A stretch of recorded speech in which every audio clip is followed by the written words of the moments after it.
I'm trying to see through my glasses. The cold air and the condensation. It is very difficult.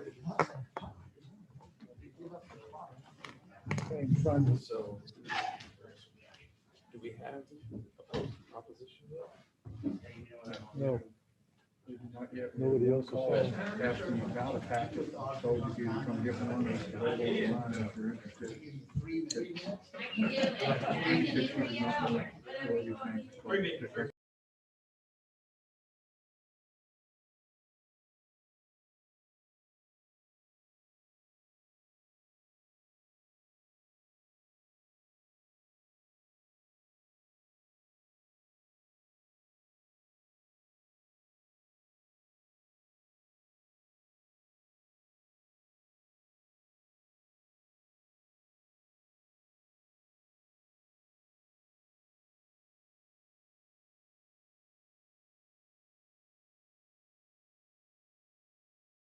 Councilmember Dan Kirkley.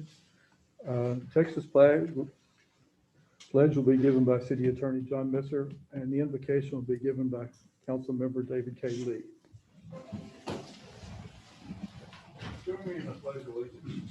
I pledge allegiance to the flag of the United States of America and to the republic for which it stands, one nation under God, indivisible, with liberty and justice for all. Honor the Texas flag. I pledge allegiance to thee, Texas, one state under God, one and indivisible.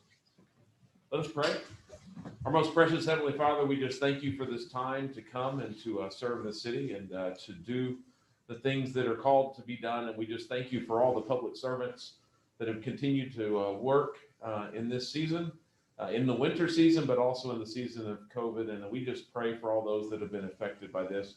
We also thank you for allowing the men and women who do research to be able to find a vaccine, and we just thank you for that. We just pray for peace, and we pray for our brothers and sisters in our community. And bless this time. In your name we pray. Amen. Amen. Call this meeting to order, and the first item is for public comments. Citizens who desire to address the council on any matter may register to do so prior to the meeting and speak. Please state your name and address for the record and limit your comments to 3 minutes. And we have 2 folks tonight who are shown up to speak to us. So if you would approach the podium and give us your name and address for the record, please. My name's Tom Staggs. I live at 5509 Perdita Drive, and that's in the Three Creeks subdivision outside the city limit. My concern is we got an irrigation meter to save a little bit of money, and I understand now, after I've gotten the irrigation meter, there's a minimum fee, 0 to 2,000 gallons per month, whether you use it or not. So that's a guarantee. In the winter months, I'm going to have to pay a fee for the privilege of having an irrigation meter that I paid $800+ to have installed so I could save money. So I don't think the minimum fee for the irrigation meter is warranted. On the irrigation meter permit, that would be the place to tell me, by the way, the meter rates are such, and you're going to have a minimum fee whether you use it or not year round. And there's no indication of that on the application form. When I did call the city, they say we get calls like this every day. So I'm not the only one that has a complaint about the irrigation meter and the charge for 0 usage. So really the request would be, if on the form you would define what it is I'm going to pay for, whether I use it or not. And then there is an option. The city of Temple uses an average of your winter months and then calculates what your usage is so that they know the difference between an irrigation meter and your normal usage without having an irrigation meter. So there are some people that don't have an irrigation meter, but they're still paying a premium for the sewage fee. That's the whole purpose of that irrigation meter, so you don't have to pay the sewage fee going down the drain, because that water doesn't go down the drain. So that's my issue of not knowing, when it would have been so easy to put it on the application form, that this is what you're going to pay for. And maybe having an alternate method for people that don't put up $800 to put in an irrigation fee.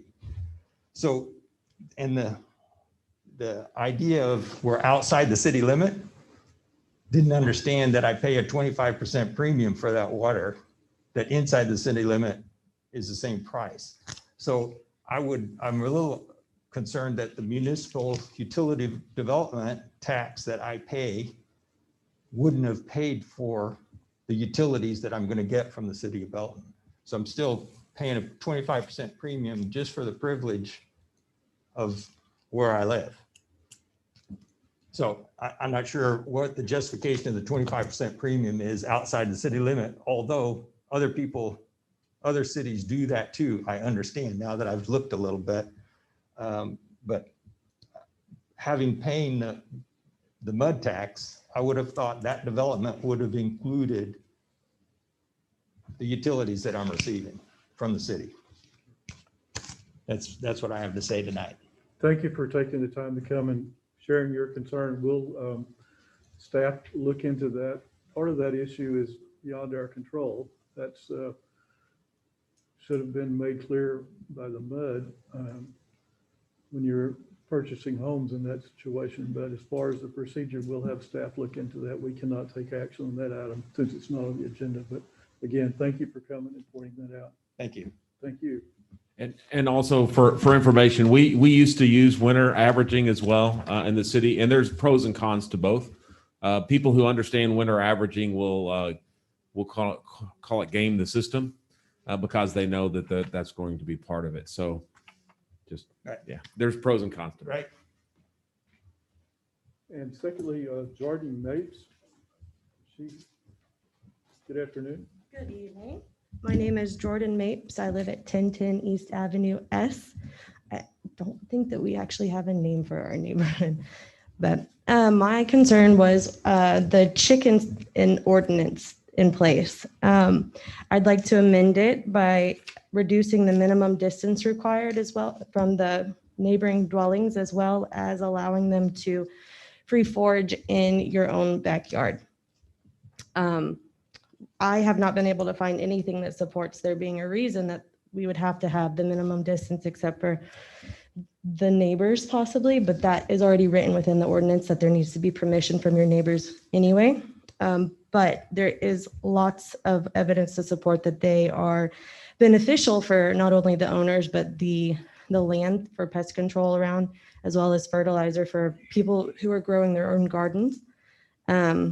There's also been a huge rise in organic and self-sustainability movement, and especially it's been compounded with the pandemic going on. This would allow for a resource to people without having to leave their homes, and one that's sustainable, that it wouldn't matter if they've lost their jobs. I believe they should also be allowed the same expectations as any other pet, a reasonable number. You keep them within your own property, then you're the one taking the risk for any bird-borne disease or anything else, which is only affects those who would come in direct contact with them. It doesn't affect anybody else. Yeah,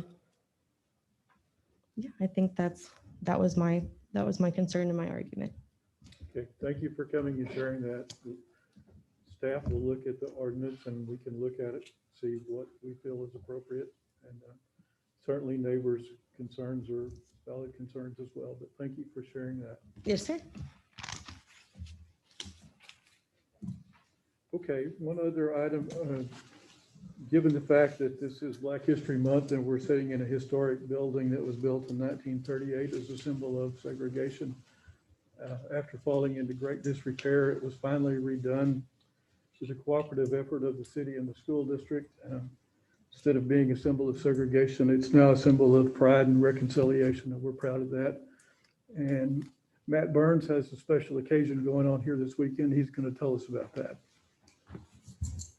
Absolutely, Mayor. Thank you very much. With it being Black History Month, we do have a couple of programs I'd like to appreciate the introduction on. We do have a program that we're partnering with the Lena Armstrong Public Library on. It's called Black Men in White Coats. It really deep dives why less than 2% of all doctors are Black males and what we can do throughout the system to correct that and improve that, and goes kind of deep into societal why that's important for communities of color to have people who look like them looking through the health. So we have that. We have some phenomenal community stakeholders, many who you probably already know, who are really helping us get the word out to those who would benefit most from it. So that will be Saturday, February 20th. There'll be 2 showings here, 12 o'clock and 3 o'clock. We'll also have a virtual option for some folks as well. And we're excited about that. That same weekend, we're also doing a story walk. Those have become very popular during the pandemic with people trying to find ways to get out the house and enjoy some educational opportunities, where the book is called I Am Enough. And again, shares similar sentiments as to why it's important that we all love one another and be neighborly. So thank you, Mayor. I appreciate the time to talk on that. Thank you, sir. Appreciate it. It sounds like a great event. I hope you have a good turnout. The next item is the consent agenda, items 3 through 10. I'm going to read all of those, but I'm going to pull item 7.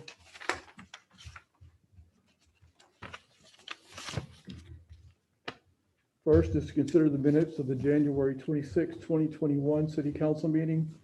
Item 4 is to consider an appointment to the Planning and Zoning Commission, Dr. Joshua Knowles. Item 5 is to consider a resolution ordering the general election to be held on May 1st, 2021. Item 6 is to consider a resolution nominating the city's candidate for election to the Board of Directors to the Central Texas Water Supply Corporation. And that would be Assistant Public Works Director Jeremy Allman, who's currently serving in that position, but his reappointment annually is required. Number 7 that we're pulling is to consider amendment to a lease agreement with the Belton Christian Youth Center. Item 8, to consider authorizing the purchase of a fire truck with associated equipment for fighting brush fires as provided for in the Capital Equipment Replacement Fund. Item 9 is to conduct a tax increment reinvestment zone TERS annual report for 2020. And item 10 is to consider authorizing the city manager to enter into a professional services agreement with KP Engineers for construction administration services related to the Loop 121 utility relocations project. Unless someone wants to pull another item, I would ask for a motion for all of those except for item 7. So moved. Second. All in favor? Aye. Any opposed? Those items pass unanimously. Item 7, the amendment for the lease agreement. Mr. Boucher. I just would like to abstain from this item, as I currently sit as the president of the board of directors for BCYC. Okay. So do we have a motion to agree to the lease agreement with the Belton Christian Youth Center? So moved. Second. All in favor? Aye.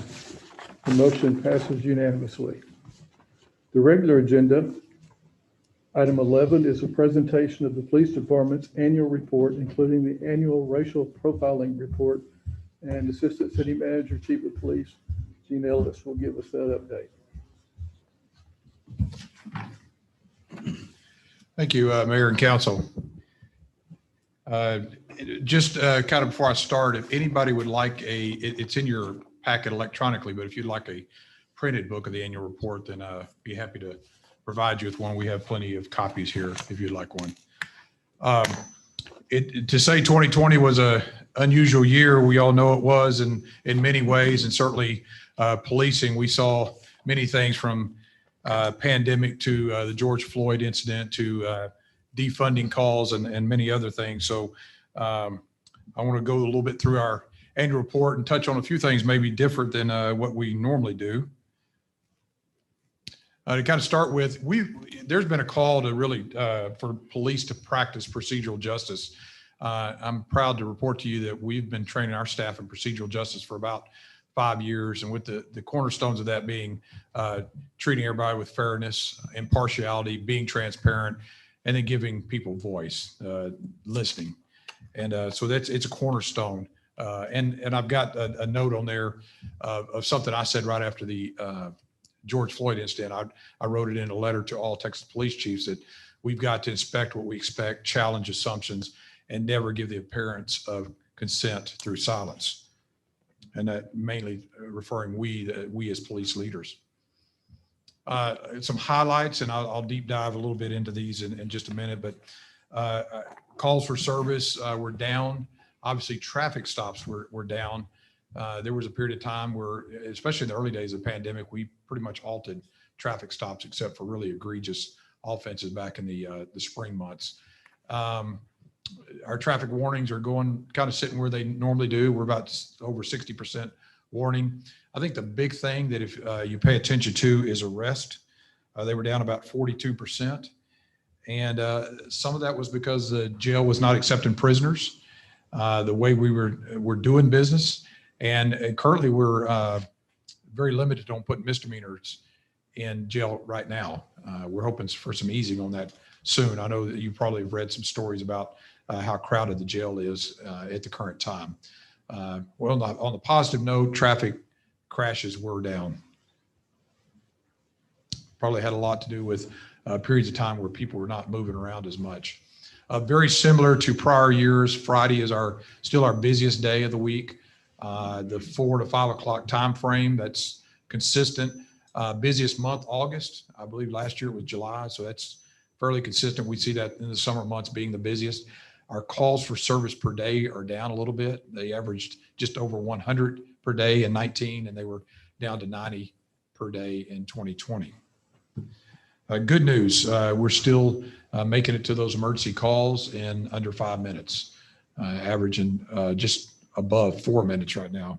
And I think last month we were actually got it under 4 minutes in the month of January. Something I have not had to report to you in a while, and that is a crime increase. We had 5 years of decreases, and I think I made a comment maybe a couple of times that one of these days I'm probably going to stand here and say something the opposite. And I'm having to report that our Part 1 crimes are up 22%. And we did unfortunately have 2 murders last year in 2020. You might recall we had one right at the beginning of the year, and then we had one at the end of the summer.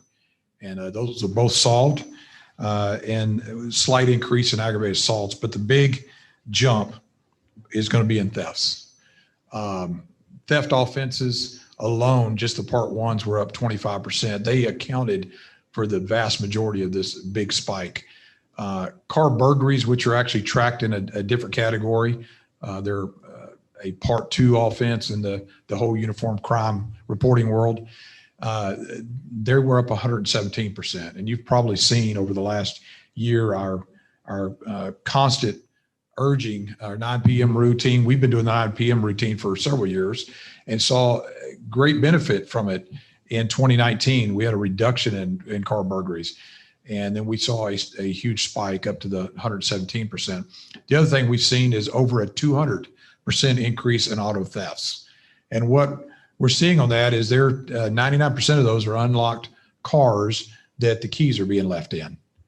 And so they go into the car, pulling door handles, trying to find that unlocked car to get any valuables out. And then if they're lucky enough to find a key, many times a key fob that's left in a cup holder, they take the whole car.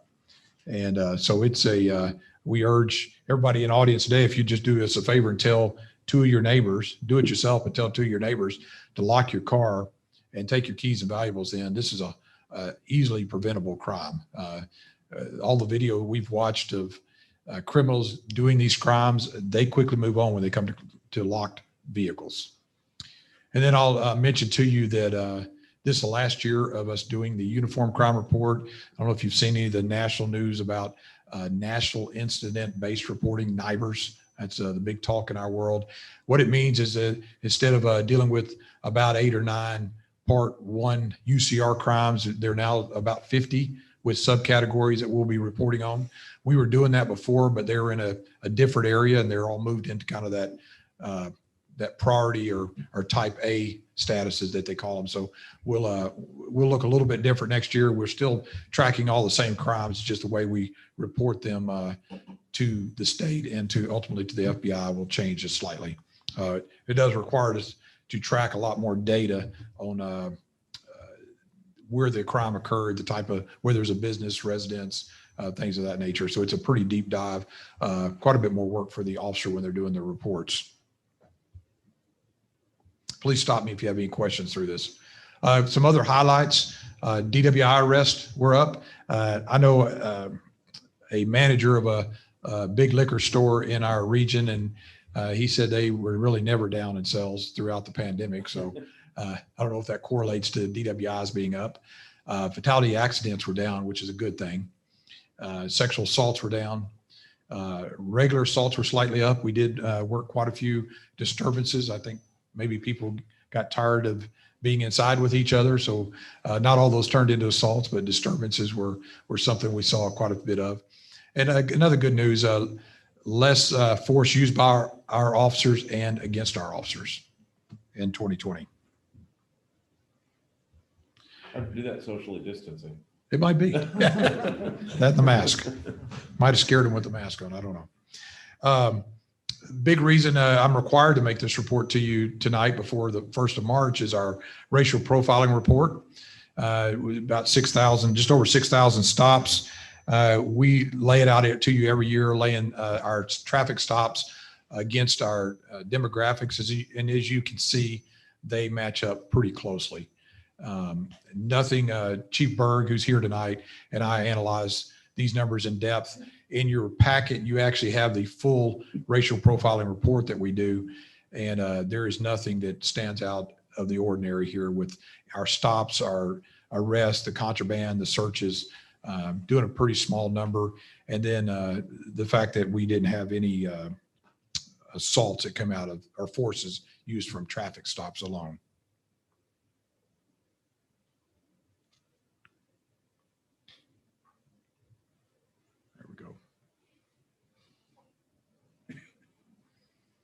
And as I showed you earlier, a good percentage of our traffic stops, if you're a gambling person, your odds are good. You can be careful. Some people some officers write nothing but tickets, some nothing but warnings. So be careful. But we do tend to lean more towards warnings, trying to correct the traffic behavior to make the roadways safer. That's our main goal with traffic enforcement. So, yes, sir. Warning with arrest. So what we need to do is, under the racial profiling laws, we have to track anytime we make a stop and then it turns into something else, we still need to track the traffic offense. And more so going into this next year, we're going to even hammer that down more to make sure we write that warning. So we may arrest them for DWI or possession of a controlled substance or some other more serious crime, and need to track that data. Understood. I added this in here. This was our response after there were some things called 8 Can't Wait and some other initiatives nationally about reforming policing and doing things different. And we put out a professional policing directive, right? It was in June, not too long after the George Floyd incident. And this was kind of a response to the 8 Can't Wait. And I'm pleased to tell you that Belton was already doing all these things. We tightened up and refined a few definitions, especially when it came to the duty to intervene, making sure it was clear that regardless whether you're an officer or a civilian staff member, regardless of the rank of the person that was using, maybe going to above and using excessive force, you're to intervene. But chokeholds, that's been a national topic. We've banned chokeholds for over a decade. We've had a very tight pursuit policy over a decade. We've done use of force reporting for the same amount of time.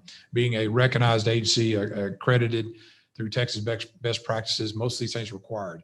One of the first agencies, thanks to your support, to use body cameras in our region. We first started testing body cameras in 2011, back when they were these little small things that would not even, the battery wouldn't hold up through a shift, and they broke real easy. But so very quick to try to embrace that technology, and technology still has ways to go. It's much better, but we still we battle that technology today. And then we've always had outside agencies investigate our officer involved shootings.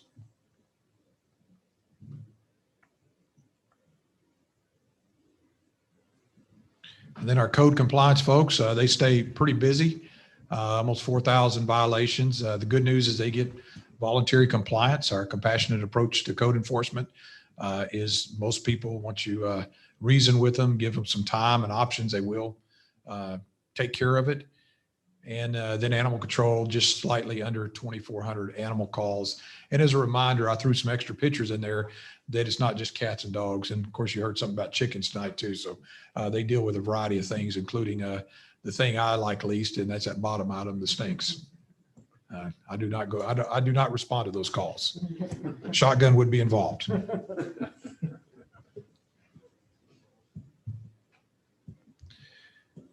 This is just kind of a highlight of our year.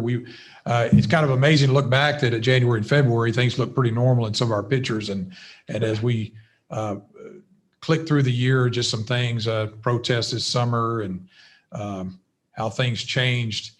And we'll start seeing the mask and all. And we certainly had to, we normally do about 100 community outreach events a year, and that changed greatly in 2020.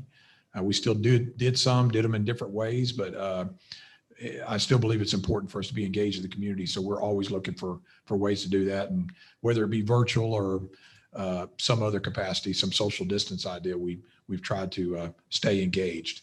And then of course our whiz of social media, Candace Griffin, does a great job of keeping us engaged in the virtual world. She does a fantastic job. Thank you. She's very witty. Yeah. We even got blamed for something today on social media that wasn't us. Something I'd never heard of Cart Narcs, but they tagged it as Belton, Texas, and it was not Belton, Texas. So she took care of that real quickly for us. Then I'd be happy to answer. That's kind of a quick breeze through our annual report. I'd be happy to answer any questions you have, or if you have questions afterwards when you deep dive more into the numbers or anything, then we'd be happy to answer those questions as well. Chief, I just heard from a friend that one of the things that they've done is set a reminder on their phone or a reoccurring alarm. Every evening at 8:30, their phone goes off, and that's a reminder to lock their car. And some of us aren't in the habit of locking our cars in our driveway, or we're carrying groceries or have a child or something like that and just forget about it. But it's not only embarrassing, but frustrating and humiliating when you have to report a break-in into your vehicle, and the first thing that's asked is, was it locked? Yeah. And so anything we can do to help people remember that or educate them on some kind of reminder. I think front porch lights and locking our car maybe have been a thing in the past, but sure would help. Yes, sir. And we've done every creative thing we can think of, both with social media and the eWatch program. We're going to do a little pilot thing in March where we're going to walk a specific neighborhood that we're familiar with that gets hit regular, has only one way in, one way out. So it's a good one for us to talk and actually have some conversations with people, encouraging that and encouraging the neighbors that if you'll do this and report the suspicious behavior. We catch a lot of these. We caught auto thieves in the act Saturday night, and they're not spending any time in jail. And delayed consequence, our court system's almost shut down right now, and delayed consequence to a criminal is no consequence. And then the other thing, as a police department, I want you to know that we're very focused. Last council meeting, you approved a second grant for our victim coordinator. We're victim centered. There is so much of focus on the offenders right now, and we're all about dignity and respect for everybody and honoring the rights of the offenders. But so often in the discussion, what gets lost is the victims, and we are very victim centered. We get to hear and see and feel the victim's pain in a lot of these cases too. And then lastly, don't ever be embarrassed. We'd rather you call us because we might have your loot. So whatever they took, we may have come across that criminal, and we'd sometimes sit on some loot and have a hard time finding the owner of it. What we've experienced is it's usually the entire street. Mm-hmm. Yeah. Just pulling on hands.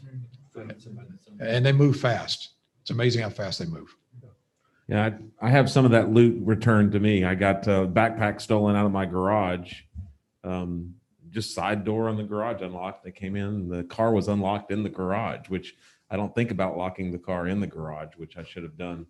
But anyway, question on car theft, not auto burglary, but car theft. Yes, sir. you said there's an increase. What percentage of those cars are returned and found, or what is typically happens to those when they're stolen? Because it doesn't seem like that's an easy thing to get rid of. So Majority of them actually are recovered. okay. They're normally used to get from point A to point B. So we recovered, I'm just throwing a number out, just guesstimate, 80%. Am I close, Chief? 80% probably.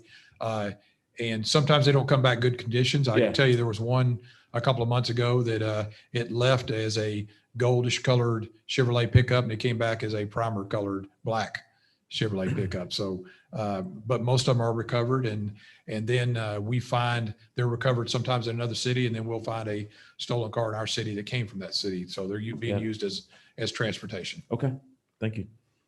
I just want to say thank you for the quality staff and the way you've handled the entire year, because I know it's frustrating to see those numbers go up, but I think the pandemic is a huge part of that. And maybe drive-through margaritas doesn't help any of the DWIs. I'm not sure about that.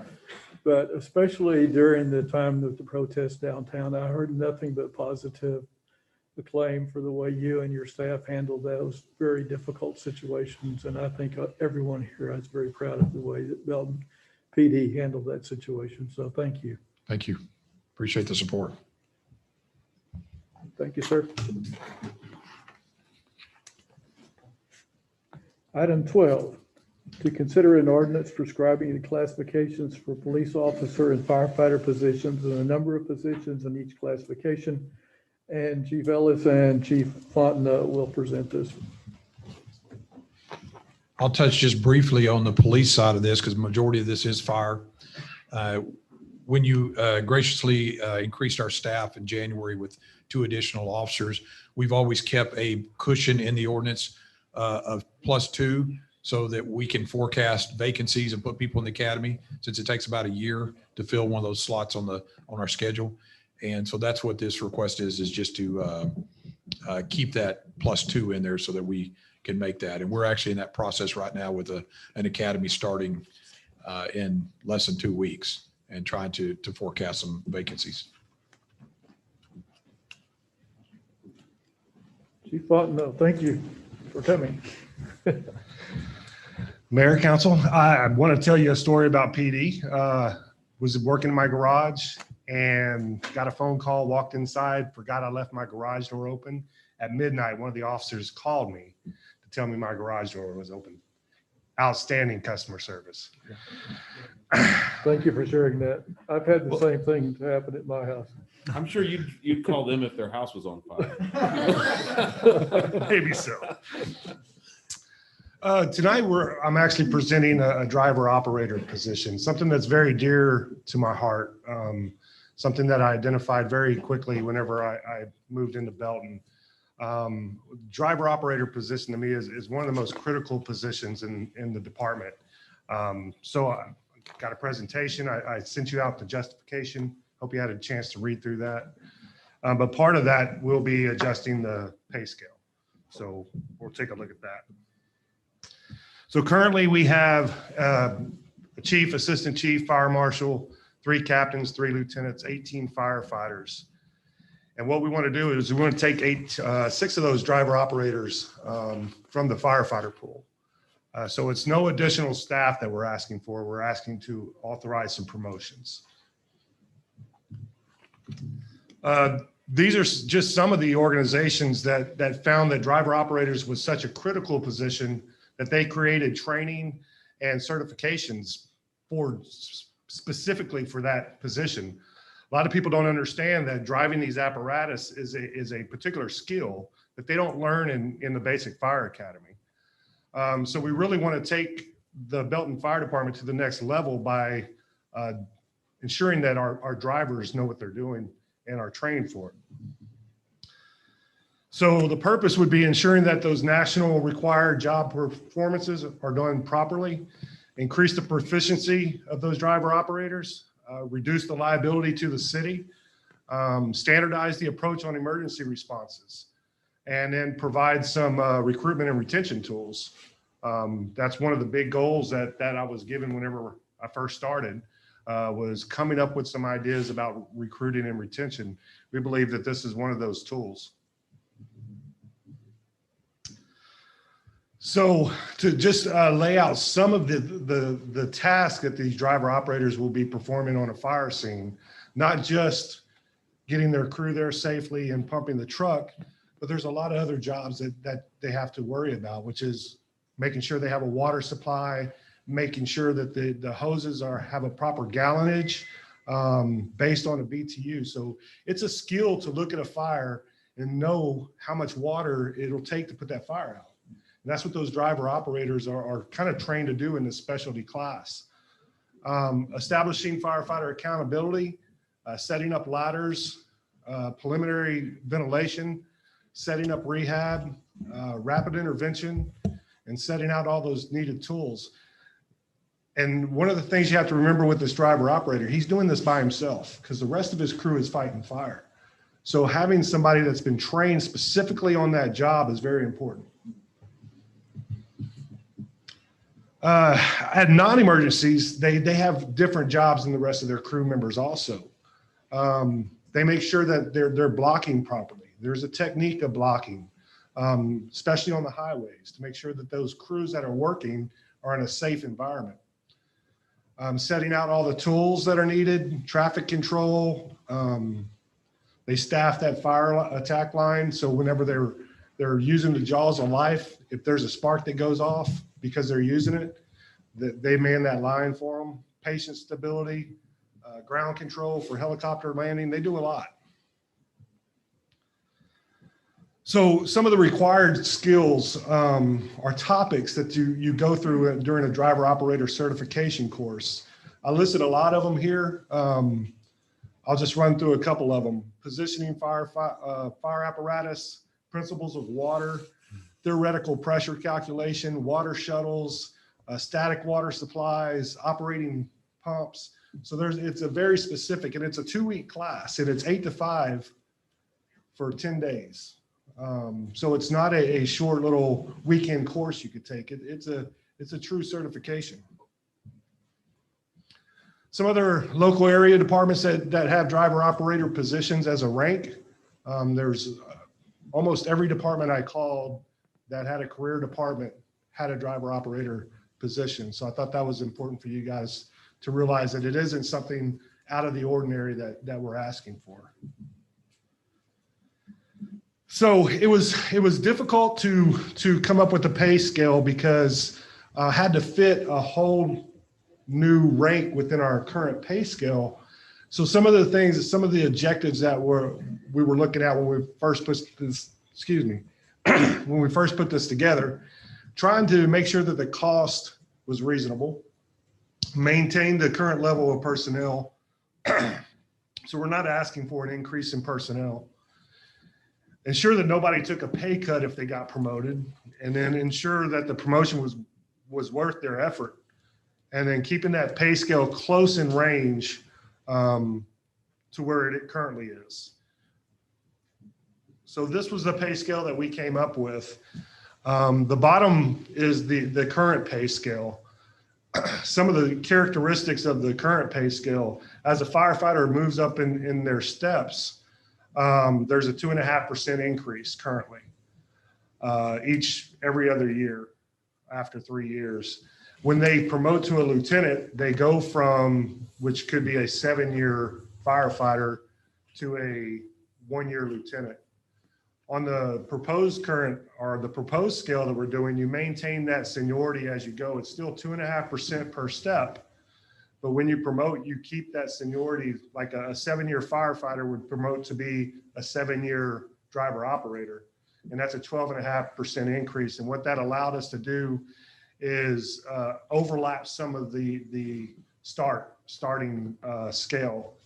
So if you notice that the 13-year firefighter actually makes more than a 2-year driver operator, because that 13-year firefighter maintains that seniority. If he was to be promoted, he would actually go to a 13-year driver operator, which is a 12.5% increase. So it's real simple scale explanation. It's a 2.5% per step and a 12.5% per promotion. And that's across the board. So a lieutenant going to a captain would be a 12.5% increase. A captain going to an assistant chief would be 12.5% increase. So So we believe that by doing that, it's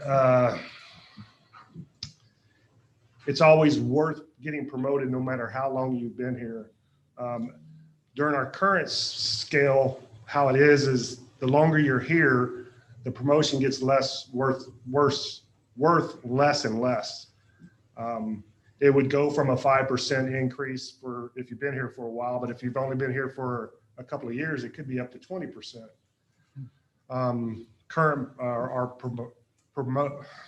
I can't talk tonight. Our proposed scale, it's the same incentive throughout your whole career to promote. Cost analysis, approximately $28,000 for the rest of the 2021 budget. Then annually, approximately $85,648 in addition to that, and that's to the base salary. The current cost would be dependent on who got promoted. If all of our senior guys got promoted, it may cost a little bit more, but we're hoping we have a good mix of senior and newer people. Again, no firefighter would lose any money if they got promoted. Promotions are financially rewarding, and the proposed pay scale, their starting pay for each one of those scales didn't change a whole lot. There was some increases, but no more than about 1,000, a little bit more than that. So implementation, when we started the concept of the driver operator, the concept started off as, hey, let's get all of our firefighters through the certification. And then we could have that pool to pick from, but COVID put a real hamper on that plan. So our plan will be to go ahead and do the promotions in June. We'll post and get the promotional reading list out and do the promotions in June. And then shortly after promotions are done, they'll go through that driver certification course. We feel comfortable with that concept because the reading list for promotion is the same material they're going to learn in their certification class. So it actually make that certification class go even smoother because they have to read that material to study for promotion.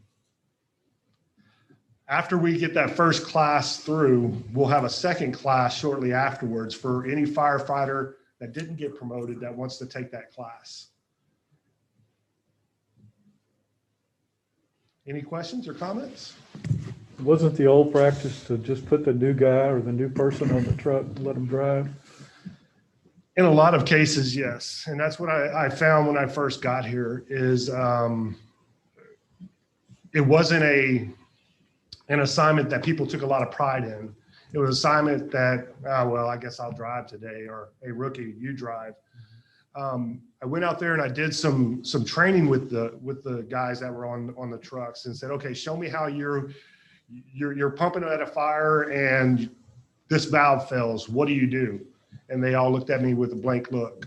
So I knew right then that we had to get this driver's course and this driver's promotions in the department as quick as possible. So I could put a big priority on getting this done. Questions? When we went through we're a recognized department. When we went through that process, was this not brought up as a best practice that we should have done earlier? Best practices, everything that I've read was a lot of administrative. Are you tracking this? Are you doing this administratively? Do you have SOPs? They didn't really get into the operations, how you fight fire. They really got into how you manage the department. So unfortunately, this was not a recommendation during best practices. Well, I'm very happy that you're doing this, and it's a great initiative. Mm-hmm. Now, is there a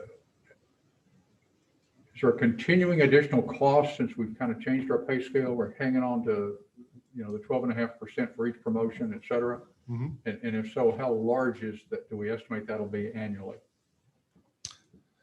Next year, it will be about 86,000. I think it is. That's what you said. But in subsequent years, there's also, I think, a bow wave, if you will. Is there not? I think there's a salary survey that's done every few years that'll increase those particular scales. But we had to start somewhere to fit that driver operator into a scale. And I think this was a good way to start that.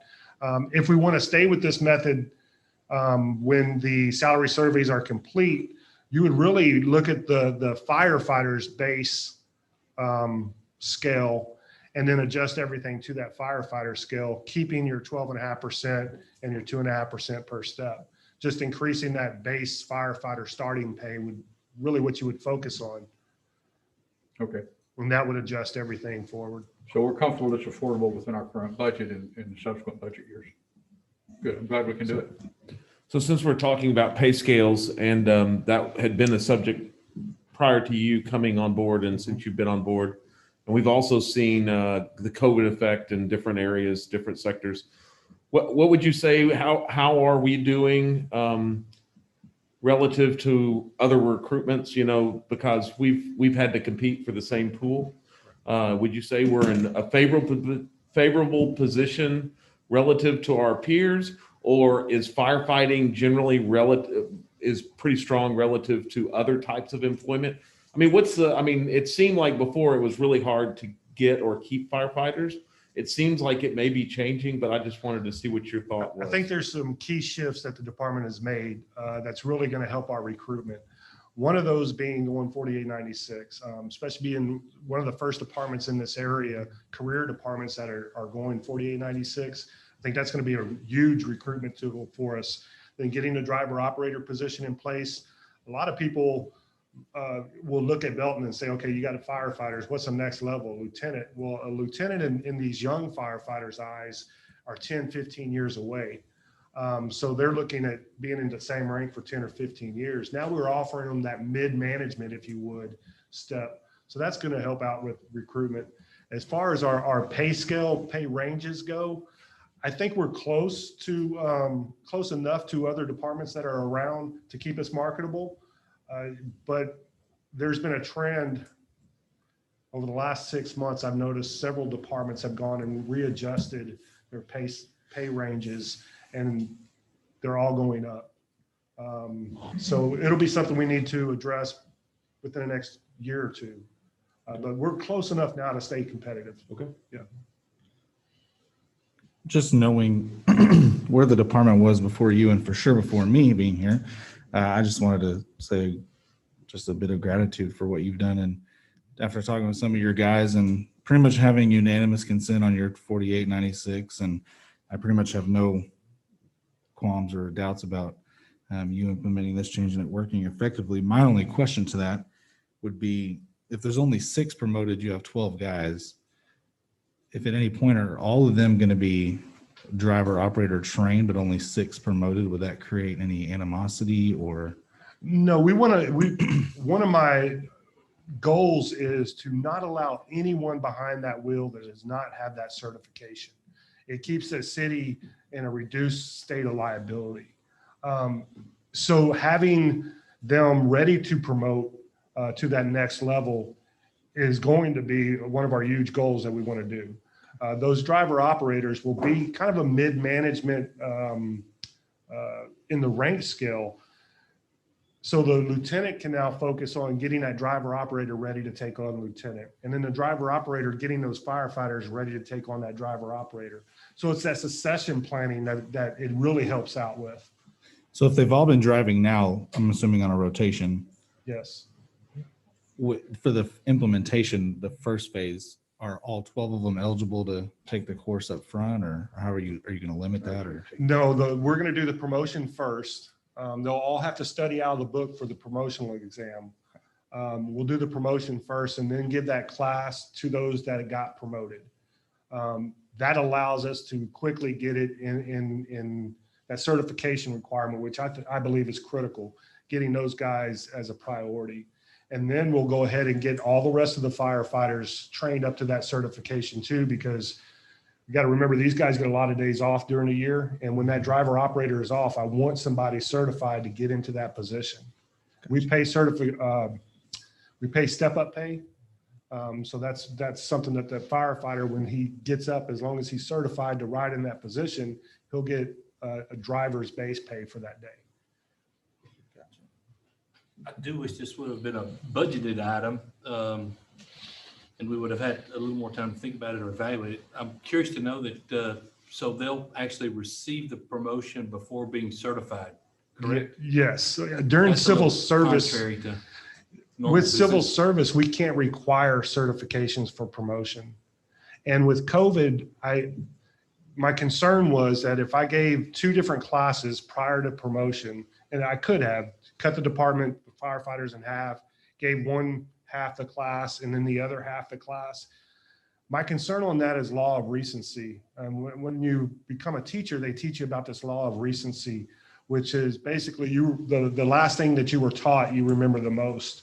And I didn't want to be unfair to those people that we taught first and then give the promotional test 3 months later, and then the guys that just got out of class be able to take that promotional test. It would be kind of an unfair advantage for those ones that just got out of class.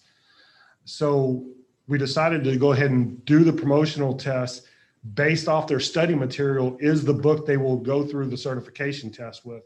So for the next 3 months, they're going to be studying that book, learning as much as they can, because there is a 100-question test to be promoted.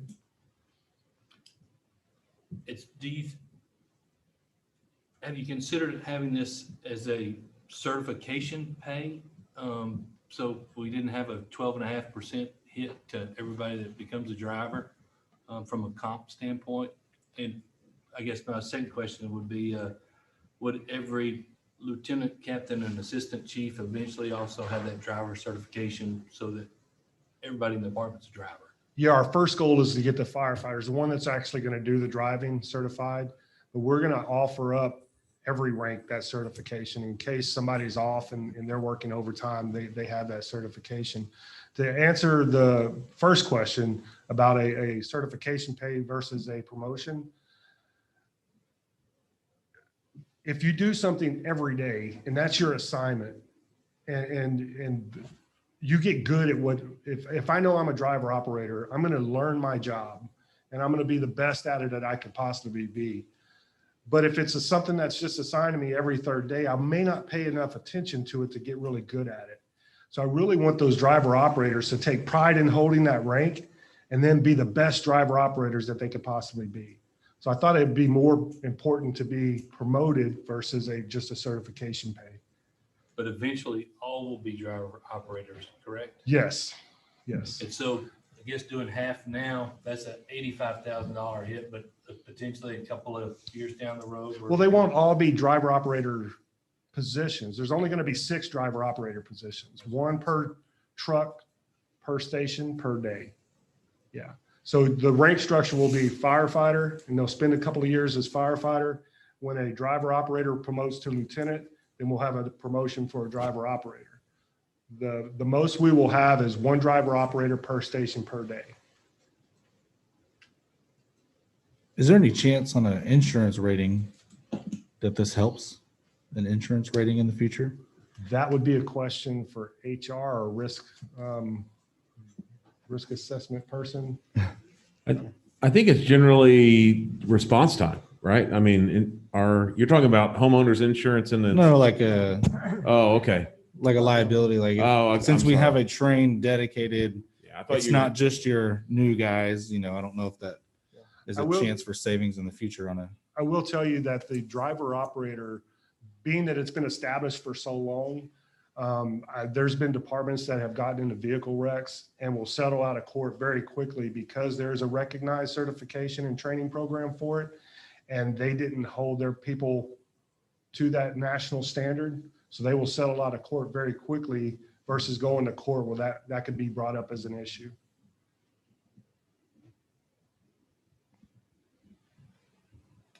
I think the goal is to raise the level of the professionalism, obviously, in the department, and to avoid those kinds of settlement issues that we might face if we're confronted with that kind of an accident situation. Were you able to sample any other smaller communities? I know most of those on the list were 50 to 75,000, if not more. Let me I think go back Taylor and might have been the smallest.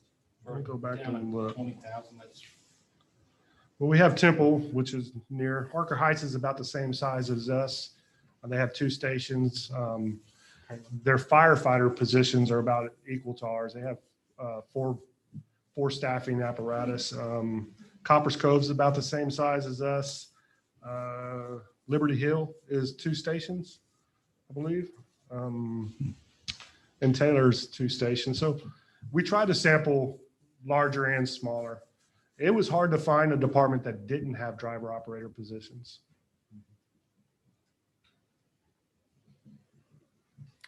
Thank you, Chief. Any other questions or comments? Thank you, guys. Thank you. Do I hear a motion on item considering the classifications for police officers, firefighter positions? Item This 12. is an ordinance, and so what you'd be approving is the item that Chief Ellis indicated, the unbudgeted overhires, the 2 that he mentioned, and then the classification of driver operator change from a firefighter, establishing 6 driver operator positions as indicated in the ordinance. I move that we approve the ordinance that was just described. Second. All in favor? Aye. Any opposed? Item passes unanimously. Item 13, to receive a report on the comprehensive annual financial report for the fiscal year ended September 30, 2020. Finance Director Mike Rogers, and I think you'll introduce your assistant tonight, your help tonight. Good evening, Mayor and Council. I'm very excited to give you tonight your comprehensive annual financial report for fiscal year 2020. Quite frankly, very ready to put 2020 to bed. More ways than one. Yeah, and this is my opportunity to do that. So I want to give you some kind of highlights of the year and what you see in your CAFR. First and foremost, our auditor, James Reitmeyer, Boyd and Thorell, has given the city a clean audit opinion, unmodified opinion, and that's a good thing. What that means is our financial statements present fairly in all material respects the financial position of the city at September 30 of 2020. So first, I kind of want to give you an idea of the city as a whole. The city as a whole increased our net position or our fund balance by $9.9 million in fiscal year 2020. That brings our ending net position to $88,495,000 for the year. Now that 88 million, you kind of have to divvy up into 3 different categories. 67 million of the 88 is invested in capital assets. Those are the hard things that we've put into the ground and on the ground, above the ground. $3.5 million of that 88 is restricted net position. Those are assets that have special purposes tied to them. We can't use them for just everyday expenditures. But 17.7 million is unrestricted net position for the city as a whole. On the fund level, first we'll look at the general fund. Well, the general fund in fiscal year 2020 had net income of $2.1 million. Now, there's 2 prevailing reasons for that. The first off, you'll remember that we moved $925,000 worth of expenditures for public safety out of the general fund and into the grant fund while we were awaiting reimbursement for CARES Act money. To give you just a little update on that, we are now getting, hopefully within days, I'll do that, of being reimbursed. $980,000, I think, is our number. What our plan is once we receive that reimbursement, we'll come to council then with some ideas of funding those things that we eliminated from the fiscal year 21 budget. You'll recall the biggest one of those was street maintenance. So once we get that reimbursement, again, hopefully days from now, we'll come back to council with some action items on what we can do with that. Other increases in fiscal year 20, property and sales tax revenue increased by a total of $1.1 million, about evenly split between the 2. Again, sales tax revenue, I think, was 500,000 more than last year. So in the end, our unassigned fund balance in the general fund grew to $7.1 million, which is 47.7% of budgeted expenditures. The debt service fund is another major fund. We paid $1.1 million of principal and interest for the year. Early in the fiscal year, we refunded our 2013 certificates of obligation, saving about $300,000 in future debt service payments. The fund balance in the debt service fund fell substantially by $205,000.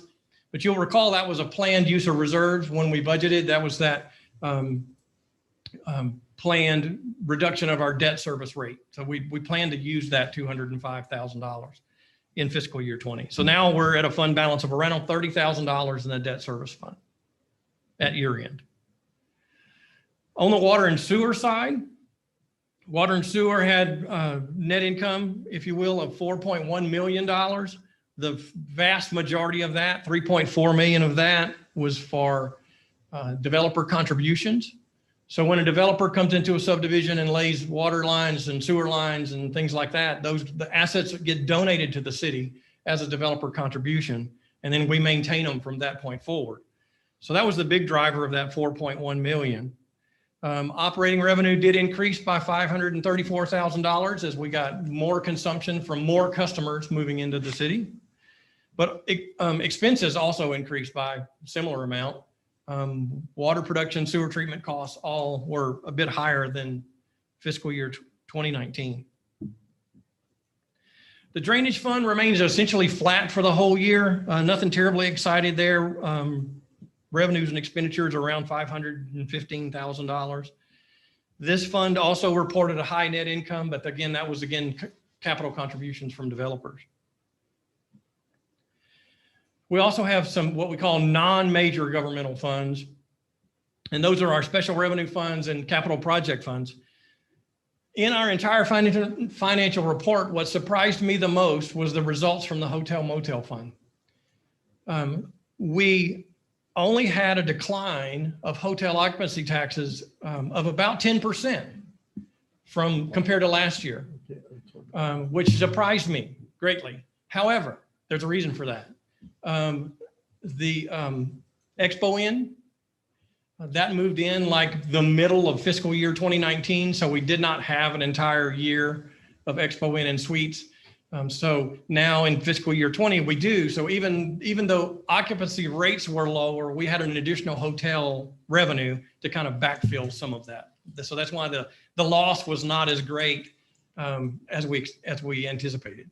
So that's probably they're still the same, closer to the same number of heads and beds, right? Probably, yes. It's just now it's surprising. Yeah. That one surprised me. The TERS fund, operating fund, experienced a net loss of $10,000 simply because the revenue was about $90,000 less than we budgeted, the contributions coming in. But the other side of the TERS operating fund is the TERS Capital Projects Fund, because that's where the TERS Capital Project Fund gets its money from the TERS operating fund. And it saw a significant increase of $500,000 during the year to bring its reserve balance almost to $2.2 million. So the TERS is doing very well. The EDC had net income for the year of $1.6 million. Their fund balance now is at September 30 is 13.6. Again, that fund balance you have to divide into what's invested in capital assets of 3.6, and then unrestricted net position is 9.9. And even that can be broken down by fund a bit. I believe it was the operating fund of EDC had a fund balance of like $2.5 million in cash sitting there for that. $5.5 million of that 9.9 is capital project related. I mean, that's money that's dedicated for capital projects.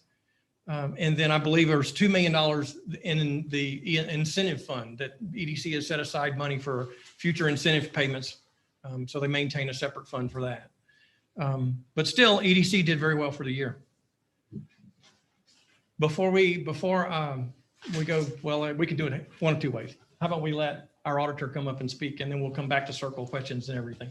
Our auditor is Christy Davis. She's a partner with our auditor, and let me get out of there, and then let me get out of the way. Yeah, she can tell you really what happened. And we'll move forward with that. Okay, just use that. You gotta unmask and get prepared, all these new things now.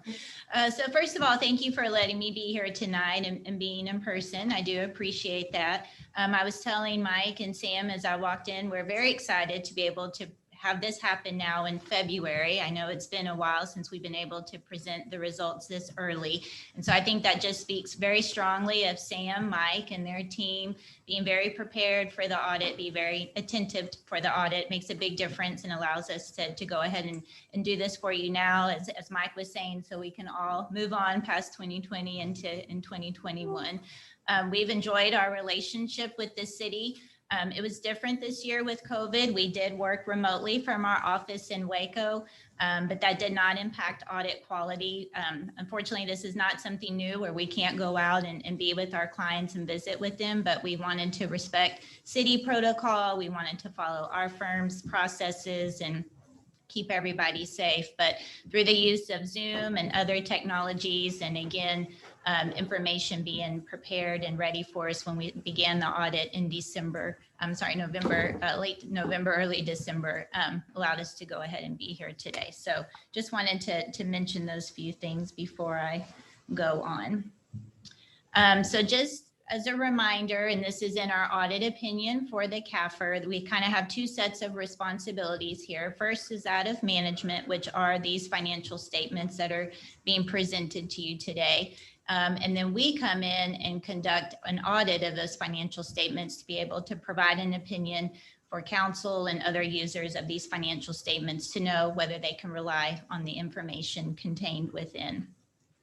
So for our audit, we do a couple of different procedures as I have listed here. We gather a lot of evidence and on a test basis, make sure that that's supporting the amounts and disclosures that have been provided in the financial statements. Again, we do a test basis and scoping, or we might still be auditing today, and I don't think they would like that very much. We also review the accounting principles that they've adopted and estimates that they've used within those financial statements.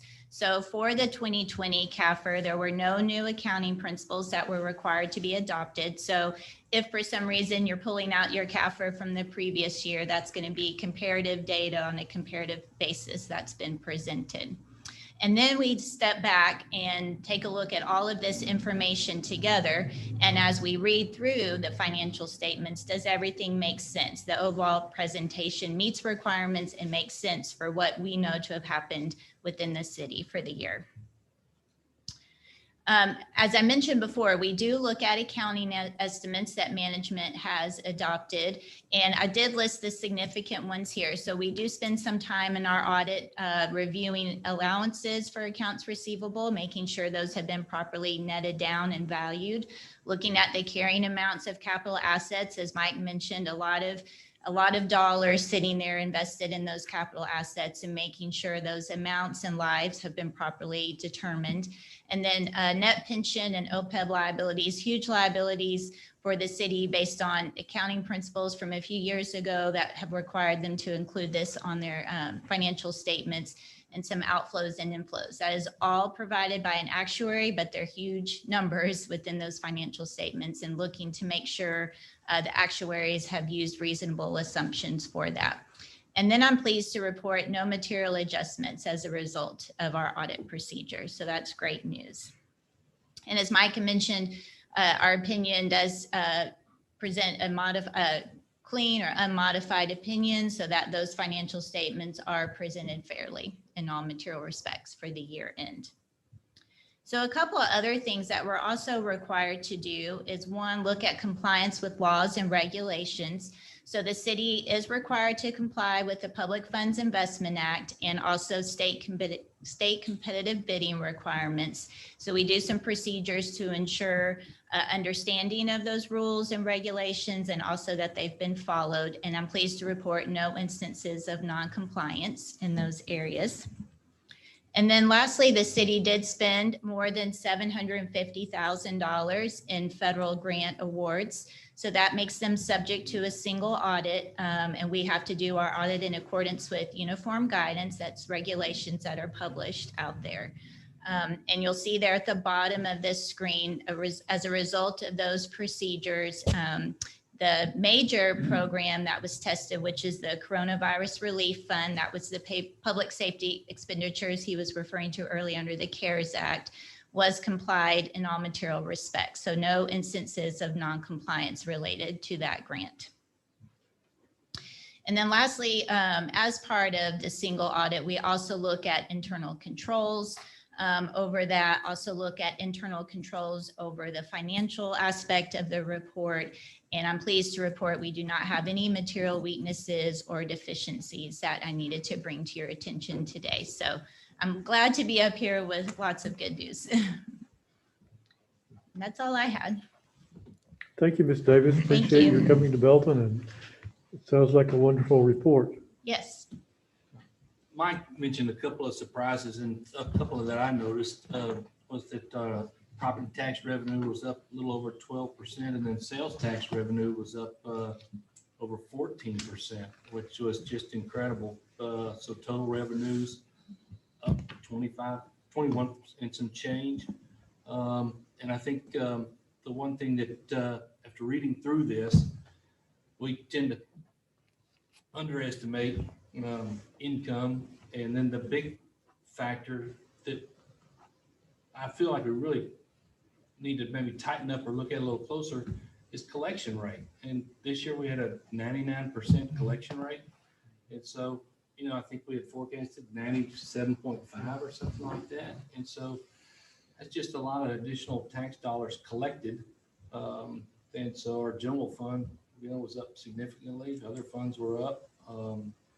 And I just wish we could sharpen our pencil a little bit on that either collection rate or I think it would help our budget and tighten things up quite a bit. The sales tax number, we went back and forth on several times, and a huge swing from what was originally forecast. I think that was a surprise to everyone.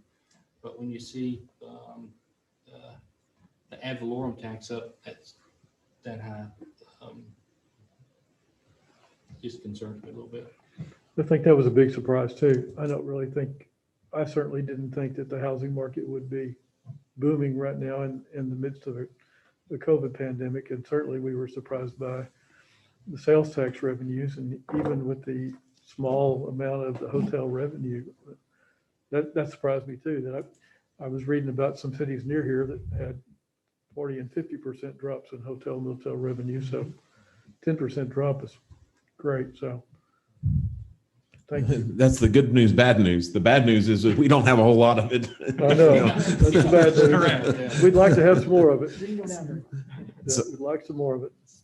So one question I have on auditing. So as we look at other cities, and we've started to bring up some other cities that have seen some things. How did you see, and I know this is more qualitative than quantitative, the response of this city during the pandemic compared to other cities in the same way? I mean, did what we do, was it too, it's a qualitative answer, and I know that's a hard thing to do for one is the position, but also the role. Right. So- So I would say, yes, our firm does audit several cities, several different sizes cities within the area. And so I would say when we came into these audits, and we audit other types of organizations as well, I think we were expecting cities, you have to keep going through COVID. They're not going to be as hard hit maybe as other organizations. And we have seen across the board skyrocketing ad valorem tax revenues. So you're not alone in that.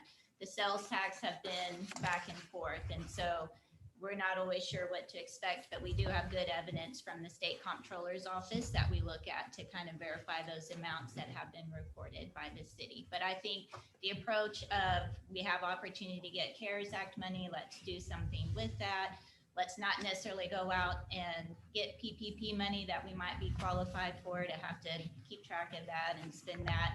Things we saw internally, just reviews and rethinking things that are being done and turnover in accounting. I think it was all a very positive response. And so I think maybe this may not what you've been expecting to see, but it is good news. And I think we should be, pleased with That's that. great. That's great. And I know you're a growing city, and I've been monitoring that as I've been with this city, looking at it compared to what it was when I was first involved to where it is now. And the thing that I like is we do have quite a bit of portfolio based for cities, that when I find things, I can suggest them to Mike or that position. He's bringing some experience from another city as well. And there was quite a bit of changes made this past year that I think are good and have been needing to happen for the city. So That's great. Thank you. The comment that I would make, and I'll echo what John said and just kind of add a little to it. I think because of the growth in the Austin region post-pandemic, there's a significant shift in demographics nationally. A lot of companies coming into Austin and really creating a lot of pressure in all markets, right? And so I think we will continue to see growth in the future. I don't think we can bank on it, but I think there's a balance between being conservative and then creating too much of a gap between the budget and revenue, because then we don't really do what's best. We just do what's good enough. And I think that when we budget for it, we can be much more strategic. And I think when we have a little bit excess, we do some things that we would have liked to have done, but maybe we wouldn't have budgeted for it, right? And so I think what happens is we start putting maybe more resources on the we'd like to do instead of let's plan on doing it. And I think John brings up a good point that we need to probably really focus on that. And also think about the competitive nature between the cities. Maybe we can sharpen our pencil on the tax rates, right? It'll be a little bit, anyway. So I think there's the balance between budgeting everything we have and then returning that in goods and services or through lower taxes to our constituents. But again, very, very good report. Thank you. A couple other things that popped out to me, and receivables. We got about 8 million in receivable, and ambulance is 6.3 million. Is that uncollected? If you'll see, there's a contra account to that of equal value, essentially. And that's because of the uncollectability, or the likelihood of collectability is not there in many of that. So yes, the net of those two numbers, I believe, is pretty small, but the gross is substantial. Yeah, $6 million some odd dollars of ambulance revenue, ambulance receivable. And then the only other thing that just kind of irked me is when I got to the debt category, and it appears as though we issued some debt that may have been non-callable that goes out. And so what that means is that we don't have the opportunity to refinance or refund that debt. And so there's some rates out there that seem a little high in today's marketplace. And I sure wish we had the ability to refinance that.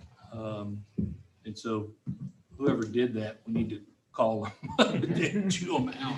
Yeah, Because you're having correct. municipal debt at over 4% now, and the school district's been very, very successful at refinancing all of their debt. And normally you have a 5-year window that's non-callable, but after that, it's up to us. But come to find out on some of that debt, it can never be called. Correct. Thankfully, it's maturing. Some of that's maturing soon for that, and that's a good thing. You're correct. Some of it was pretty far out. And some of it still goes out. Yeah. Thank you. Any other comments? Thank you, Ms. Davis, and thank you, Mike, for the report. I appreciate it very much. Thank you. At this point in time, our council meeting has ended. We will recess and reconvene in the kitchen room for the following item under executive session. Executive session pursuant to the provisions of the Open Meetings Law, Chapter 551, Government Code, Vernon, Texas Codes annotated in accordance with the authority contained in Section 551074 to conduct an evaluation of the city manager's performance. Thank you all for attending.